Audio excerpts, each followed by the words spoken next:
Hello, hello, hello! Magandang araw! Kumusta mga kababayan? Saan man po kayo naroroon? Saang mang panig ng mundo, saang mang bahagi ng Pilipinas, nawa po ay nasa mabuting kalagayan po kayo. Ito po si Ka Eric muli sa ating video analysis at pag-uusapan po natin ang mga sumasabog na mga balita sa magdamag at sa ilang mga nakaraang araw na ngayon po ay nasa mga balita at nasa headlines na. Isa po ito ang nangyaring botohan sa Senado kahapon. Hinggil po ito sa resolution ng Senado, yung tinatawag na Senate Resolution 144, no? Kung saan mga kababayan, ipinapanawagan po ng mayoriya, 15 senators voted na si Pangulong Duterte ay mapayagan ng International Criminal Court na makonsider for house arrest, even sa Netherlands na lamang, upang sa ganon po mabigyan siya ng karampatang atensyon at suportang medikal at kalagayang pangkalusugan na kailangan po niyang makamtan din bilang isang mamamayan. So on the grounds of humanitarian consideration, 15 senators po ang bumoto sa resolusyon ng Senado ng Republika ng Pilipinas na ito po ay ipapadala as a manifestation ng isang bahagi ng ating gobyerno na kailangan po ay makita din at mabigyang pansin at bigat ng ICC Chamber of Judges nang sa ganun po mapapabilis ang interim release in favor of President Duterte para sa makataong pagtrato sa kanya. Sa 15 senators na ito, mayroon din pong among the senators, 3 na Judas. 3 Barabas na wala po talagang damdamin at hindi po kumikilala sa kabutihan at mga positibong naiambag ni Pangulong Duterte para labanan ang paglaganap ng illegal na droga, sindikato ng droga, mga kriminal at mga kurakot sa Pilipinas during the time of former President Rodrigo Duterte. I'm talking about itong pagtutol, oposisyon na inihain o naging paninindigan nito ni Risa Hontiveros, a very known figure na itinuturo ng ilang mga witnesses sa kanyang mga Senate Committee hearings na nagtatanim witness o witness tampering, mga kababayan, as alleged by alias Rene at yung mga na-involved sa Farmally at iba pang mga investigation na nagpapakita na may ganong modus operandi itong si Hontiveros at ito ay isang hilaw na komunista. Konektado ito sa grupo na Akbayan. Hindi po ang Akbayan, Akbayan. Ang Akbayan po ay rejectionist group. Ito po ay tiniwalag sa CPP, NPA, NDF na mga grupo nila at tinahanting ito dati ng CPP, NPA, NDF during the time of Noynoy Aquino. Ideological rival nila ito. Ang Anak Bayan, yun po ang sa CPP, NPA, NDF na urban youth organization nila. Anak Bayan o front organization nila na ginagamit sa mga kabataan na sektor at mga estudyante. Ang Anak Bayan kay Hontiveros. Isa pa pong Judas Barabas na senador na wala man lang nikatiting na pagrespeto sa naiambag na kabutihan para sa lipunang Pilipino ni former President Duterte ay itong si Kiko Pangilinan. Well, wow, yan ang dagat. Si Kiko Sharon Cuneta Pangilinan, ano? Or si Kiko Cuneta ang tawag sa kanya. Wala din po itong katuturan na uri ng senador, ano? Abogado pa man din. Naging student leader man ito sa UP noon, pero wala na nilamon na ito ng bulok na sistema ng mga dilaw at pinklawan na mga politika. So si Kiko Pangilinan, si Risa Hontiveros, at saka si Bam Aquino, dalawa po sila ang bumoto kontra sa Senate Resolution 144 na naglalayon po na ipanawagan ng Republika, ng Senado ng Republika ng Pilipinas ang agarang pagpapalaya kay Pangulong Duterte on the grounds of humanitarian reasons. Okay? So may dalawa pa po na nag-abstain. Meaning hindi sila nag-register ng kanilang boto. Ito po ay si Itbulaga Senator Tito Soto at si Rapi Tulfo. No? Ang absent, I think, si Senator Amy Marcos, si Camille Villar, may dalawa pa. But 15 senators po ang bumoto sa resolution na inisponsor at inintroduce nila Senator Robin Padilla at Senator Mig Subiri. Okay? So, una, pinapasalamatan po ng mamamayang Pilipino at ating kinikilala ang paninindigang ito ng mga senador na bumoto pabor sa pagpapalaya kay Pangulong Duterte at nananawagan, in fact, na mabigyan po ng humanitarian grounds of consideration ang kalagayan ni Pangulong Duterte, that according to records ngayon sa ICC ay mayroon pong evident cognitive impairment si Pangulong Duterte. Pag sinabi pong cognitive impairment, naapektuhan po ang kanyang memory recall at mga recognition ng mga ilang bagay at impormasyon. Kaya po, nag-check ang ICC Chamber of Judges ng mga ilang medical experts for evaluation, and yun nga po, nakarecord ito sa reasons or grounds kung bakit nag-leave from trial o mayroong indefinite suspension of trial na ginawang desisyon ang ICC Chamber of Judges noong September 23, which was supposedly ang pagbabasa at ang presentation ng mga kaso at paghaharap muli ni Pangulong Duterte sa Chamber of Judges ng ICC. Ngayon, dahil po sa cognitive impairment, no, ibig sabihin, nahihirapan si Pangulong Duterte na i-recall ang mga impormasyon, ang mga kaganapan at mga pangyayari, lalo na related sa kanyang pamumuno bilang Pangulo because of his physical, mental, and condition ng kanyang pangangatawan dahil nga sa edad at sa iba pang related na mga karamdaman sa kanyang katawan.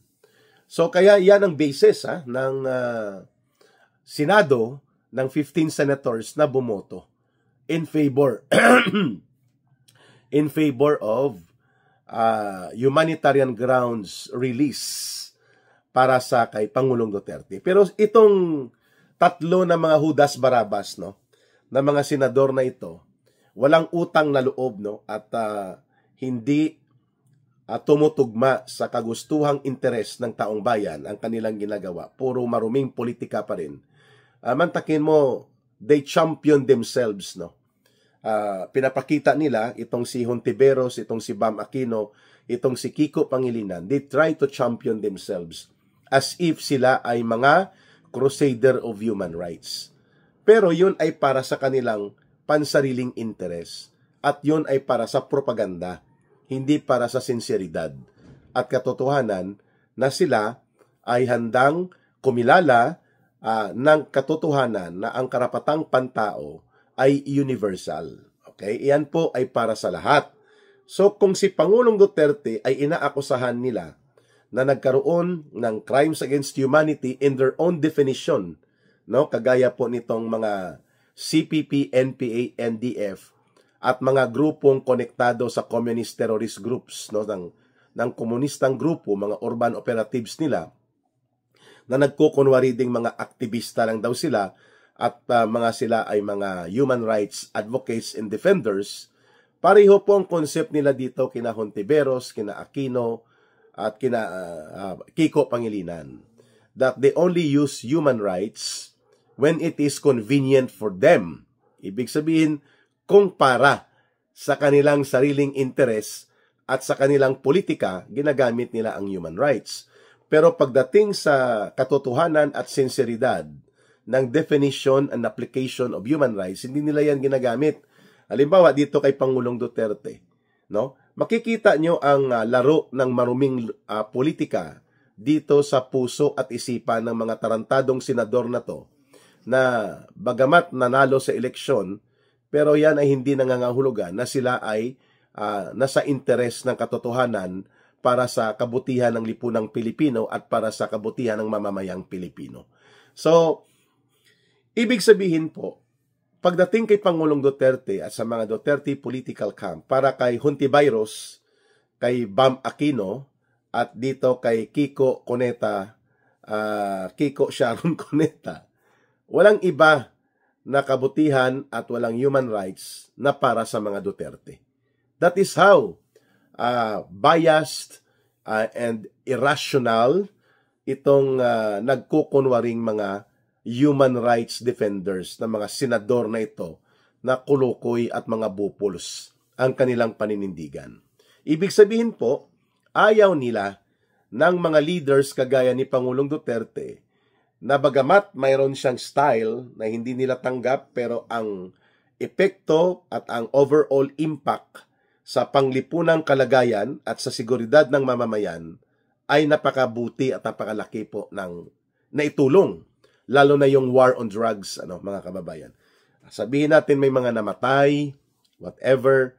Dapat ang mga nagrereklamo dito nila i-file yan sa korte sa Pilipinas at i-prove nila na yun nga ang naging utos o kautusan ni Pangulong Duterte. Pero in the overall scheme of things during the war against drugs na ginawa po at inilunsad sa panahon ni Pangulong Duterte, talagang bumagsak ng todo-todo ang operations at pag-iral ng sindikato sa illegal na droga. Pati po ang mga addict, pati po ang iba pang criminals at iba pang mga involved din sa sindikato ng droga, halos naglupasay at naglupaypay dahil halos madurog po ito sa panahon ni Pangulong Duterte. At yan ang hindi matanggap nila Hontiveros, nila Aquino, at nila Pangilinan na to ni Kiko, Bam, and Risa, na kaya palang gawin ng isang decisive and with political will na leader, kagaya ni Pangulong Duterte, na patinuin at linisin ang ating lipunan. Nagkulang lang siya ng panahon at nagkulang pa ng karagdagang support sa kanyang gobyerno, subalit naabot o naipakita niya ang antas na kaya palang gawin sa pamamagitan ng decisive political leadership, strong will in order to implement strong and decisive law enforcement, and strong political leadership at decisibong mga aksyon ng gobyerno, kaya palang reformahin ang lipunan, kayang labanan ang kriminalidad at korupsyon, pati ang terorismo. Dahil dyan, nagbenepisyo po ang taong bayan. People benefited from it, mga kababayan. At ito po ang hindi kayang tanggapin ni Hontiveros, ni Bam Aquino, at ni Kiko Pangilinan. Sapagkat insecure sila. Ang nangingibabaw sa kanila ay politika na marumi, baluktot at politika na nakalinya sa interes ng mga makakaliwa, mga makakomunista, at nagpapakilalang kunwari ay liberal political views.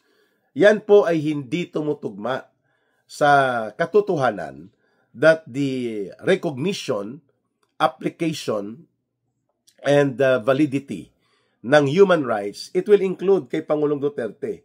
Well, sasabihin nila, hindi ba ganon din ang ginawa ni former President Duterte doon sa mga biniktima ng kanyang war against drugs na may mga namatay na walang human rights?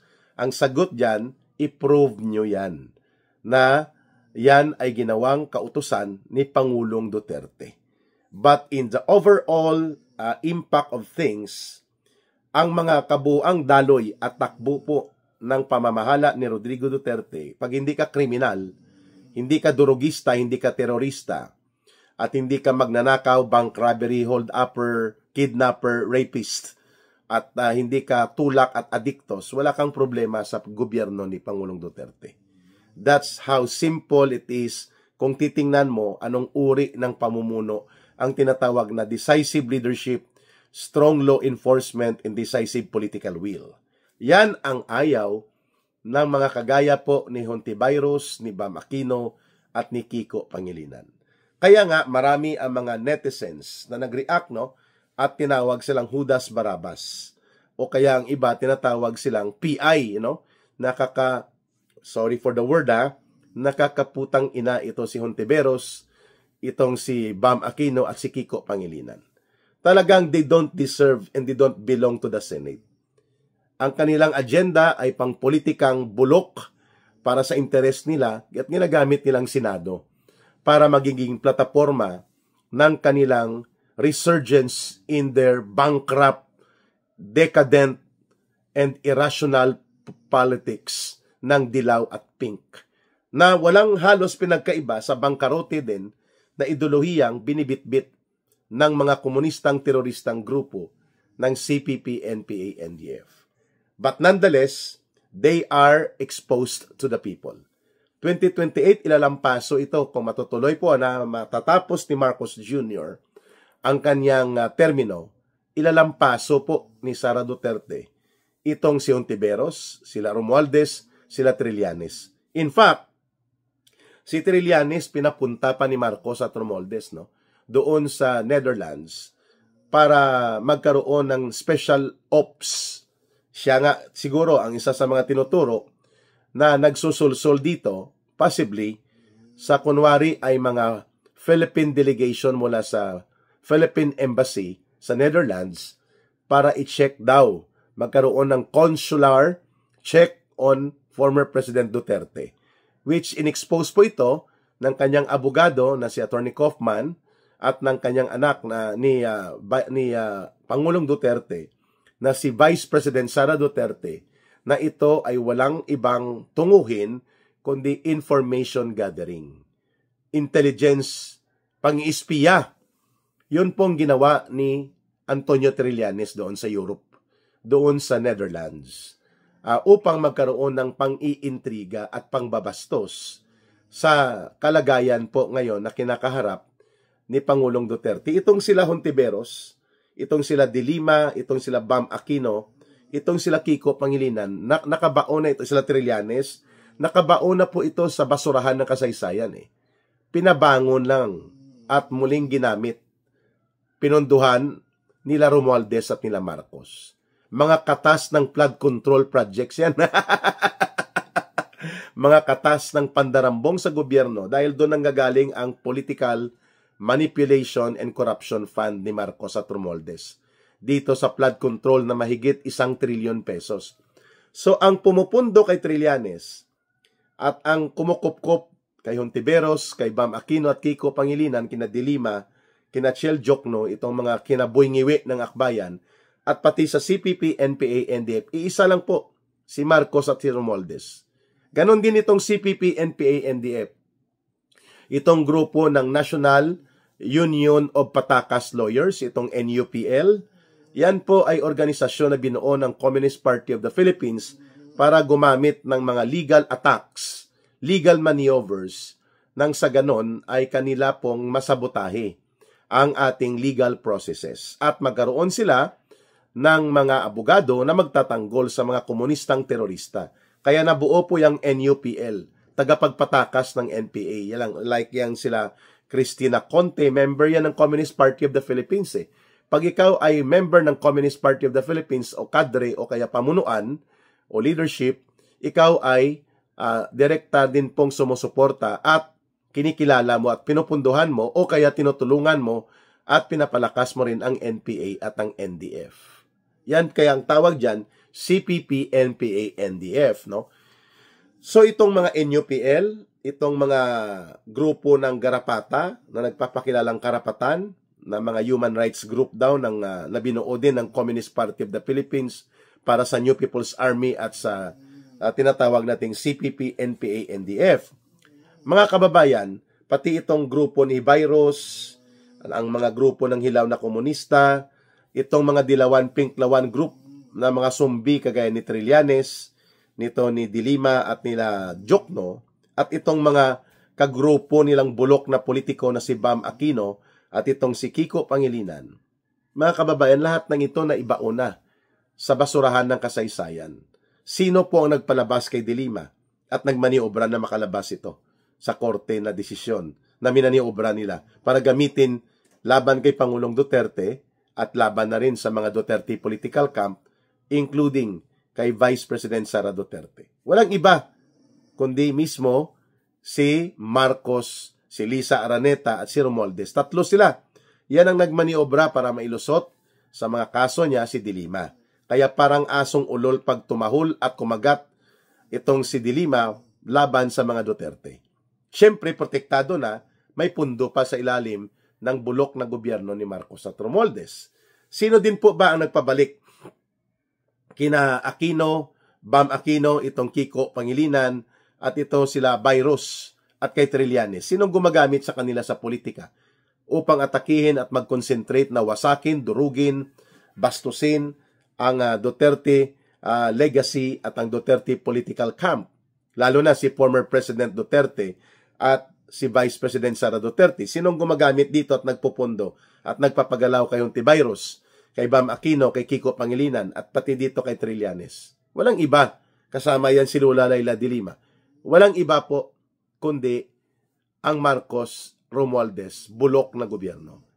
Sapagkat sila po ay ginagamit bilang attack dogs laban sa mga Duterte upang durugin at hindi na makakabalik ang mga Duterte, lalo na si Vice President Sara Duterte, na malaki ang possibility na kapag may eleksyon na mangyayari sa 2028 ay mangyayari talaga na siya ang magiging pangulo muli ng bansa, ang isang Duterte.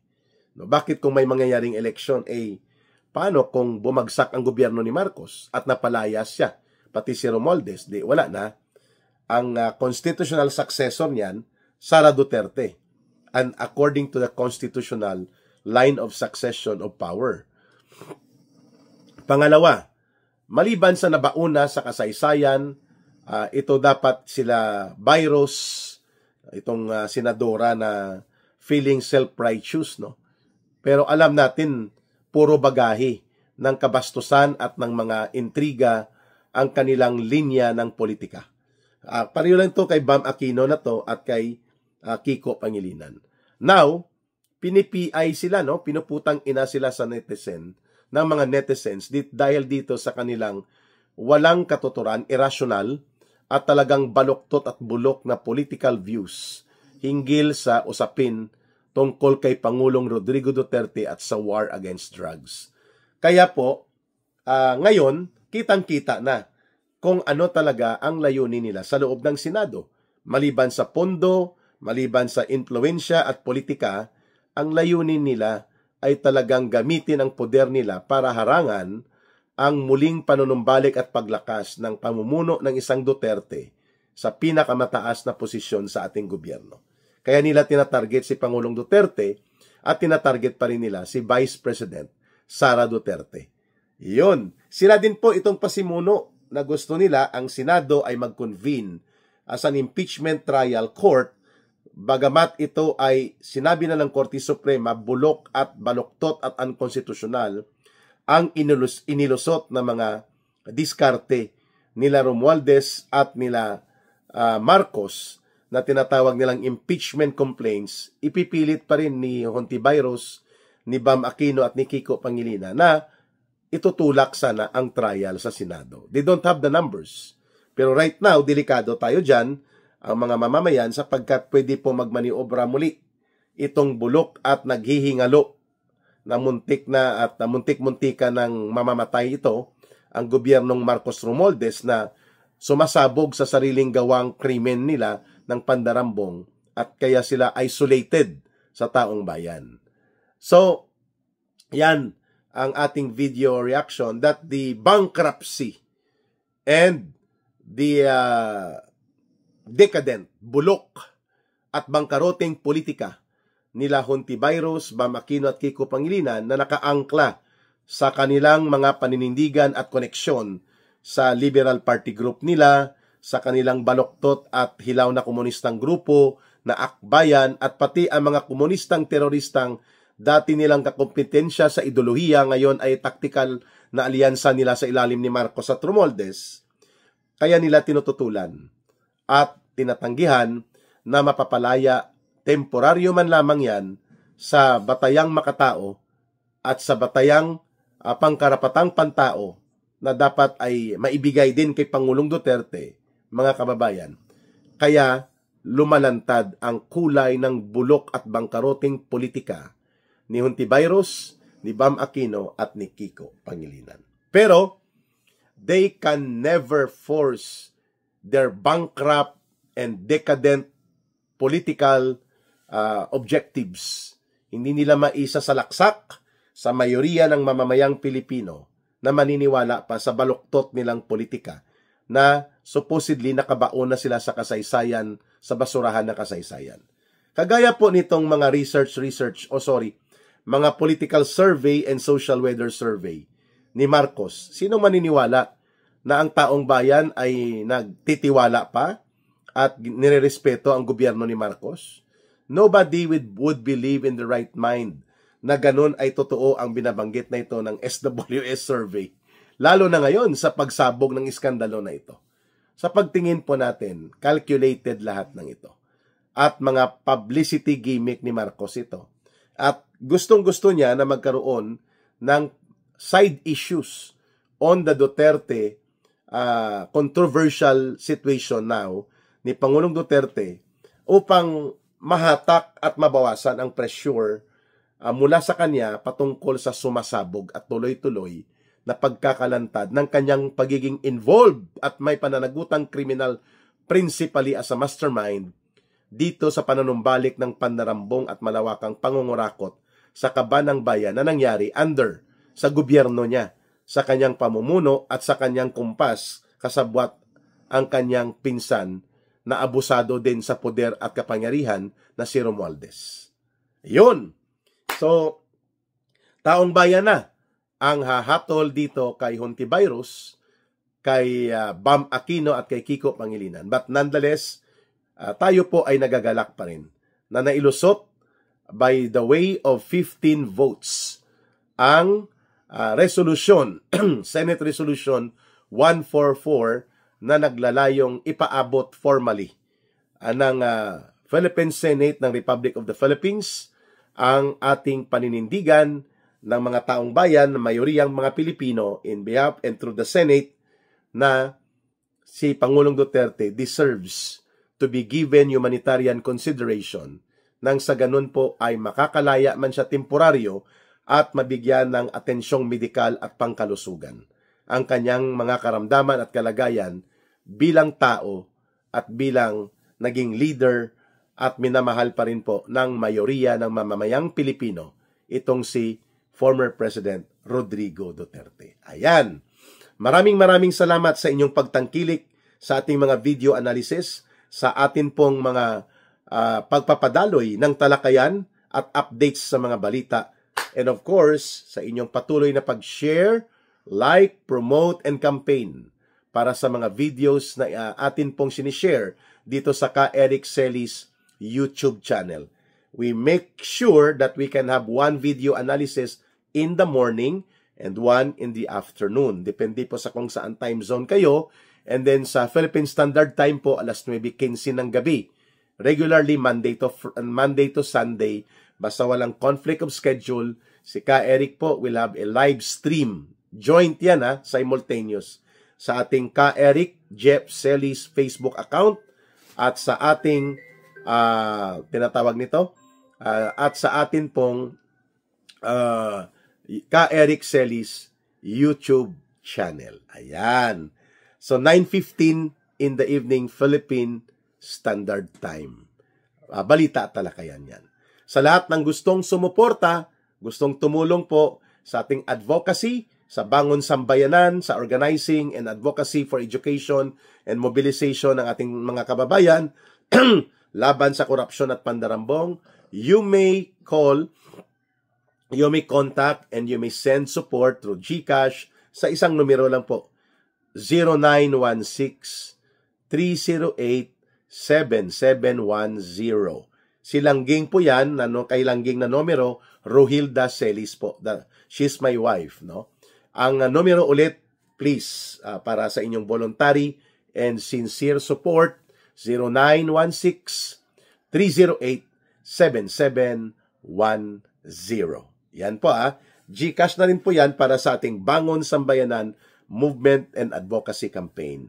with Ka Eric at sa ating mga kasamahan. Maraming salamat sa inyong pagsubaybay at pagtangkilik at nawa po'y panghawakan natin ang panawagan araw-araw, mahalin natin ang bansang Pilipinas. Walang ibang magmamahal nito, kundi tayo ring mga Pilipino.